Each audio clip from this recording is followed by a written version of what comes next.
Engineering staff college of ఇండియాలోని అంతర్జాతీయ మహిళా దినోత్సవ వేడుకలు గచ్చిబౌలిలోని ఇంజనీరింగ్ కాలేజ్ ఆఫ్ ఇండియా అంతర్జాతీయ స్థాయిలో ఈ సంవత్సరం తీసుకున్న invest in women accelerator progress ఈ అంశంపై కాలేజ్ డైరెక్టర్ జి రామేశ్వరరావుతో పాటుగా school of post graduation post graduated studies principal doctor Jaganmohan Rao, university college of JNTU principal doctor Sindhu, MNJ cancer hospital doctor Leela, doctor Ramani మరియు కాలేజీ చీఫ్ లక్ష్మీకాంతారావు పలువురు విద్యార్థులు ఈ సందర్భంగా ఉత్సాహంతో పాల్గొని వారు మాట్లాడుతూ డైరెక్టర్ రామేశ్వరరావు మాట్లాడుతూ ప్రపంచంలోని స్త్రీ పురుషులు ఇద్దరు కూడా సమానమేనని, స్త్రీ లేనిదే పురుషుడు లేడని, జరుగుతున్న అభివృద్ధిలో ఇద్దరు సమానమేనని మాట్లాడారు.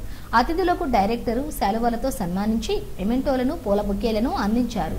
ఇలాంటి మహిళా దినోత్సవాలను మనం ఇంకా చాలా జరుపుకోవాలని తెలియజేసి స్వీట్లు పంపిణీ చేశారు. ఈ సందర్భంగా పాల్గొన్న మహిళామణులు అందరూ కూడా డైరెక్టర్ రామేశ్వరరావుకి మనస్ఫూర్తిగా అభినందనలు, శుభాకాంక్షలు తెలియజేశారు.